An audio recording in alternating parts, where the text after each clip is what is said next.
बेटे की चाह, ये चाह आज के दौर की नहीं है, ये राजा महाराजाओं के समय से चली आ रही है। महाभारत जैसा महाकाव्य हो या हाल ही में रिलीज हुई web series House of Dragons, इन सब में उत्तराधिकारी के तौर पे हर राजघराने की चाहत यही होती थी कि उनके यहाँ बेटा पैदा हो।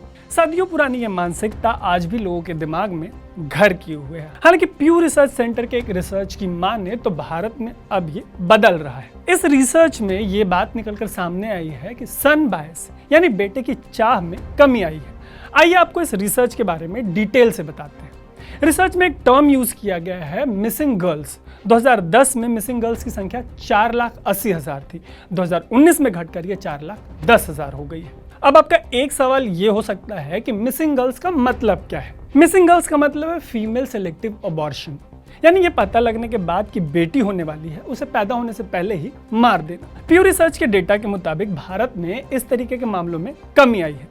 दरअसल 1970 के दशक में यह पता लगाना संभव हो गया था कि प्रेग्नेंट महिला बेटे को जन्म देगी या बेटे को।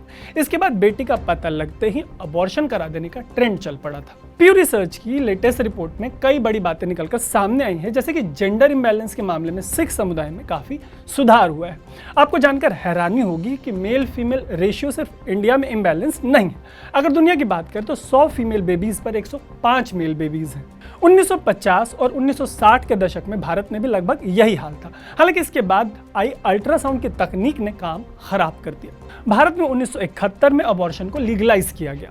इसके बाद 1980 के दशक में सेक्स सिलेक्शन यानी पेट में बेटा है या बेटी यह पता किए जाने के ट्रेंड ने जोर पकड़ लिया। अल्ट्रासाउंड के आने से पहले भारत में सेक्स रेशियो जो है वो ग्लोबल स्टैंडर्ड के बराबर था। हालांकि बाद में यह बैलेंस बिगड़ने लगा और 1980 के दशक में 100 लड़कियों पर 108 लड़के हो गए।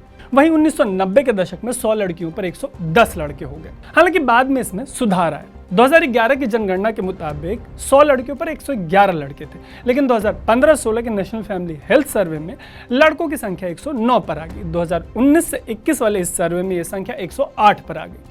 दुख की बात यह है कि प्यू के रिसर्च के मुताबिक अल्ट्रासाउंड को हथियार बनाने वाले परिवारों की वजह से सन 2000 से 2019 के बीच 9 करोड़ बच्चियां जन्म नहीं ले सकी।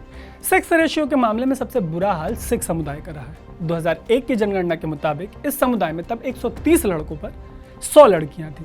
तब नेशनल एवरेज 110 लड़कों पर 100 लड़कियों का था। 2011 के सेंसस तक सिख समुदाय के मामले में भी सुधार हुआ और तब 121 लड़कों पर 100 लड़कियां हो गई। इस समुदाय में अब 110 लड़कों पर 100 लड़कियां हैं। भारत के बहुसंख्यक हिंदू समुदाय की बात करें तो इसमें 109 लड़कों पर 100 लड़कियां हैं। वहीं ईसाई समुदाय में 105 लड़कों पर 100 और मुस्लिम समुदाय में 106 लड़कों पर 100 लड़कियों का रेशियो है। इन नेशनल नॉर्म के जितना ही है और इन दो समुदाय के मामले में ये ट्रेंड जो है वो बिल्कुल ऐसा ही रहा है। इस अमेरिकी थिंक टैंक का कहना है कि सेक्स रेशियो के मामले में हरियाणा और पंजाब जैसे राज्य जो है वो पहले से बेहतर कर रहे हैं।